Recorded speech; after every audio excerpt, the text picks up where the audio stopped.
Bonjour à tous. Nous sommes aujourd'hui le vendredi 10 mai du mois de Iyar et ce Shabbat, nous allons lire la paracha Kedoshim qui, la plupart du temps, est liée avec la paracha que nous avons lue la semaine dernière. La paracha Kedoshim est relativement courte. Il y a 64 versets dans cette paracha, mais en densité de commandements, elle est vraisemblablement la paracha la plus dense qui existe dans toute la Torah, en ce sens qu'il y a 51 mitzvot dans 64 versets. Oui, c'est pas mal. Et ce que je vous propose, c'est de faire une étude qui se base non pas sur un cours particulier que j'ai entendu d'un rabbin par X, Y ou Z, mais tout simplement, c'est un sujet qui m'a intéressé, donc je l'ai potassé et il est basé bien entendu sur la tradition de nos maîtres que je citerai au fur et à mesure. Alors, le verset qui m'intéresse, et le verset 17 du chapitre 19 est en fait une partie de ce verset, trois mots, qui sont en hébreu Ve'ahavta lere'echa kamocha et qui sont traduits en français généralement Tu aimeras ton prochain comme toi-même. Bien. Euh, une petite remarque d'introduction, c'est que dans l'histoire du peuple juif, les chrétiens ont brandi ce verset comme étant en fait une invention du christianisme et l'ont proclamé comme étant l'essentiel de leur foi. Et ont présenté le judaïsme comme une religion qui était basée uniquement sur la justice, en raison entre autres de tous les mitzvot à faire ou à ne pas faire. Mais, bien entendu, cette présentation n'est pas fidèle et nous allons maintenant commencer à rentrer dans ce sujet. Et la première remarque que je voudrais faire, c'est qu'en fait, dans la Torah, nous avons trois commandements d'aimer quelqu'un d'autre. Le premier commandement, c'est dans le premier paragraphe du schéma, Ve'ahavta et Adonai Elohecha bechol lavavecha uvechol nafshecha uvechol meodecha. Tu aimeras l'Éternel, ton Dieu, de tout ton cœur, de toute ton âme et de tout ton pouvoir. Donc, un commandement qui est d'aimer Dieu. Le second commandement, celui que nous venons de voir, tu aimeras ton prochain comme toi-même, comme c'est traduit en français. Et il y en a un troisième qui est également très important, qui se trouve dans la parashat Ekev des Devarim. Je vais le lire d'abord en hébreu. Va ahavtem et ager, ki gerim eitem be'eretz Mitzrayim. Vous aimerez l'étranger parce que vous avez été étranger en terre d'Égypte. Donc, il y a trois catégories de, enfin, deux catégories d'individus et Dieu pour lesquels il y a un commandement d'aimer, n'est-ce pas? Or, euh, la première réflexion qui s'impose, et je suis sûr que vous y avez tous pensé, c'est que comment peut-on donner l'ordre d'aimer quelque chose ou quelqu'un? Oui, ça, c'est l'amour fait partie du monde des émotions, on ne le contrôle pas du tout, à quelque niveau que ce soit, et par conséquent, il est plus que surprenant que la Torah nous prescrive d'aimer Dieu, le prochain et l'étranger. Et c'est non seulement surprenant, c'est que si maintenant on se dit, OK, c'est marqué dans la Torah, donc on va quand même essayer de l'appliquer, quand on réfléchit, est-ce que ça veut dire aimer son prochain comme soi-même, pour l'instant je reste à la traduction française, ça paraît totalement impossible, pas humain. De manière naturelle, il y a des gens dont nous sommes proches et des gens qui, même au premier abord, nous repoussent. Il y en a que nous pouvons franchement ne pas aimer, voire détester, ne pas supporter. Et d'un point de vue pratique, le nombre de gens que nous aimons est vraisemblablement limité à la famille, des amis, etc. On peut les compter sur, enfin, une dizaine, vingtaine, trentaine, est-ce que je sais moi, mais se dire, voilà, il y a à Israël, on est 6 millions en Israël, 14 millions dans le monde. Comment on peut aimer euh, tant de personnes? Oui.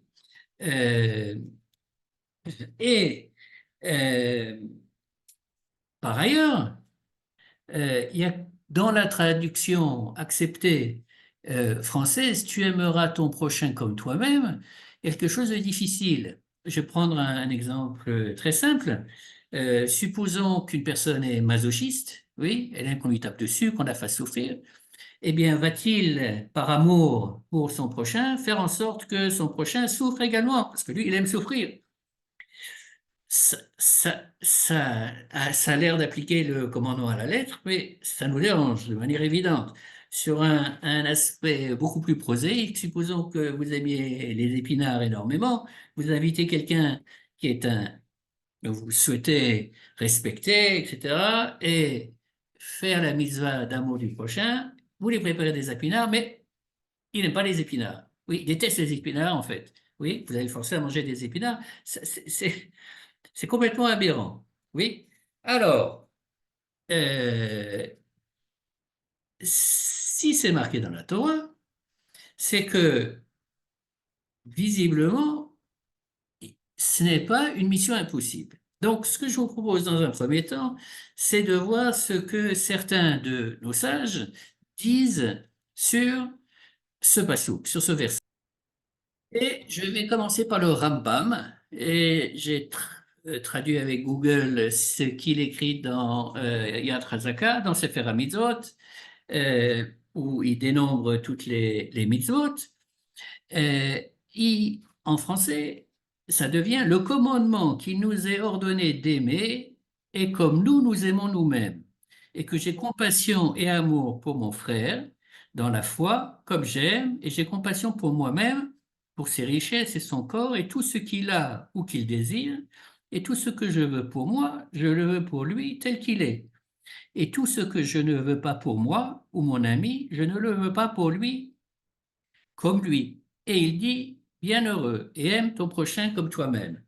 Oui, donc là, le Rambam attaque, entre guillemets, ce verset de manière positive, c'est-à-dire si moi j'aime une certaine chose, eh bien, j'applique cette chose au prochain, ce qui est, comme on a vu, peut-être problématique, mais il rajoute un côté négatif. Si je n'aime pas quelque chose, qu'on me fasse quelque chose, je ne vais pas le faire à autrui. Oui, alors, ça m'amène à un de nos très très grands sages, Rabbi Akiva, qui dit la chose suivante: Ve'ahavta lerecha kamocha, ze klal gadol batorah. Une imra, c'est quelque chose qui est très connu dans le judaïsme. Donc, Rabbi Akiva dit, cette partie de verset, tu aimeras ton prochain comme toi-même, Be'ahavta l'erecha kamocha, Zeklal gadol batorah. Il s'agit d'un grand principe dans la Torah. Donc, qu'est-ce que ça veut dire? Il s'agit d'un grand principe. Ça vient dans un petit passage, en fait, où il y a un certain nombre de Chachamim qui discutent sur, quand on prend tout le Chumash, n'est-ce pas, si on devait en extraire la moelle, la partie la plus essentielle qui représente toute la Torah, quel verset prendrons-nous? Bien, pour Rabbi Akiva, c'est ce verset-là, Ve'ahavta l'ereacha kamocha, c'est ça l'essentiel de la Torah. Et euh, en passant un certain nombre de générations, et qu'on arrive à Hillel Azaken, qui était le Nasi, le président du Sanhédrin à l'époque des couples Shmaya ou Ve'aftalion, etc., etc., il est raconté une histoire, comme quoi un guerre est venu voir Hillel pour se convertir et il lui a demandé, il voulait pas que ça passe, que ça prenne 3 ans, il a demandé à Hillel de lui euh, transmettre l'essentiel de la Torah pendant qu'il se tenait sur un pied. Donc évidemment, quand on se tient sur un pied, on ne peut pas rester longtemps dans cette position. Et qu'est-ce que Hillel lui a répondu? Ce que tu détestes qu'on te fasse, ne fais pas à autrui. Et sur ce que Hillel dit, nous avons un de nos sages qui s'appelle le Maharsha, qui dit Adava nilmat mimitzvat ve'afta lereacha kamocha. C'est-à-dire que pour Hillel, le fait de formuler la mitzvah d'amour du prochain de manière négative, euh, c'est en fait la meilleure manière de comprendre et d'appliquer le commandement d'aimer son prochain. C'est-à-dire que, au lieu que ce soit un commandement en quelque sorte positif, je prends des précautions. En fait, son application passe par s'abstenir de faire des choses que nous n'aimerions pas qu'on nous fasse à nous, et par conséquent, on ne va pas le faire à autrui parce qu'on sait que c'est vraiment désagréable, etc. C'est comme ça que on va exprimer notre amour pour autrui. Ça, c'est comment le Maharsha explique ce que Hillel a dit. Alors maintenant, je voudrais avec vous faire une toute petite analyse des 3 versets euh, où nous avons ce commandement d'aimer. Euh, Par rapport à Akadosh Baruch Hu, il est écrit Ve'ahavta et Adonai Elohecha. C'est-à-dire après le verbe et tu aimeras, Ve'ahavta, il y a une préposition, postposition qui s'appelle et. C'est la proposition qui, en fait, dans la grammaire hébraïque, amène le complément d'objet direct. Oui, Euh, en hébreu moderne également. Donc, tu aimeras Dieu. Oui, et. Pour que ça tienne d'un point de vue grammatical, il faut rajouter le mot et. Il en est de même pour le commandement qui s'applique aux guérims, aux étrangers. Ve'ahavtem et hager. Là encore, la règle grammaticale est respectée. Par contre, dans ce verset, Ve'ahavta le re'echa kamocha, il n'est pas écrit Ve'ahavta et re'echa kamocha. Il est écrit Ve'ahavta le. Le en hébreu indique la direction. On pourrait le traduire par vers. Donc, si je voulais faire une traduction correcte grammaticalement de ce verset, je le traduirai de la manière suivante. Tu aimeras vers ton prochain comme toi-même. Ce qui en français ne sort pas de manière impeccable, mais ça serait une traduction fidèle de ce verset. Je trouve que parmi les commentateurs médiévaux, nous avons 2 sages espagnols. Le premier qui s'appelle Ibn Ezra et le second qui s'appelle Sforno, qui justement adoptent cette lecture et en disant que l'accent doit être mis sur ce lamed, les.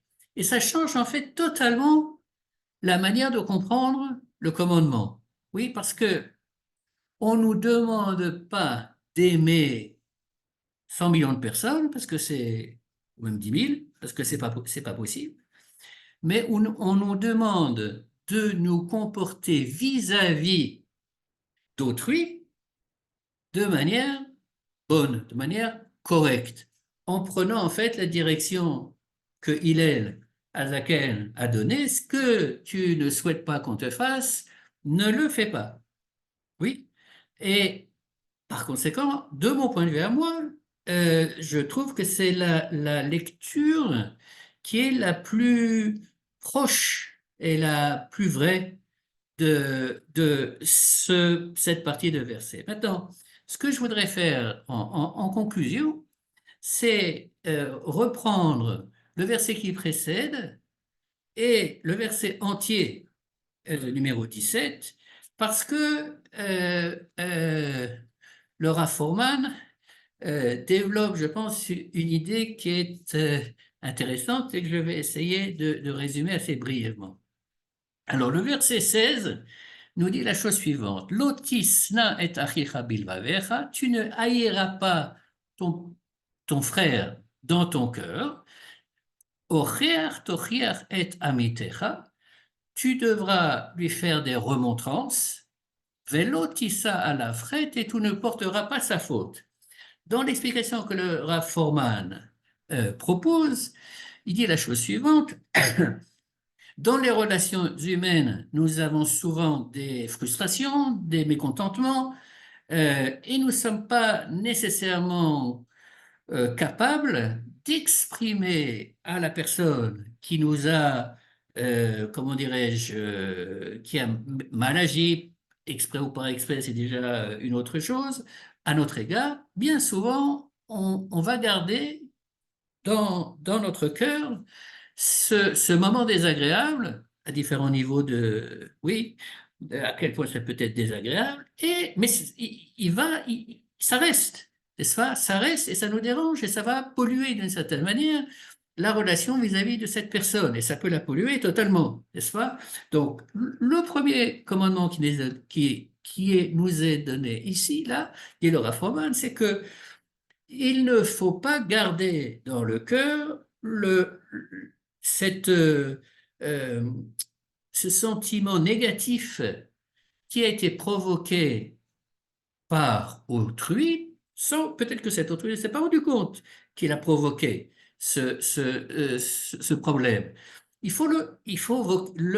Comment dirais-je, le verbaliser, n'est-ce pas? Et le fait de le verbaliser, ça va permettre, il faut bien entendu le verbaliser de manière euh, qui soit entendable par l'autre personne, parce que si on lui dit, tiens, un imbécile, qu'est-ce que tu as fait? Si on lui commence à lui crier dessus, c'est pas vraiment, ça ne va pas vraiment marcher.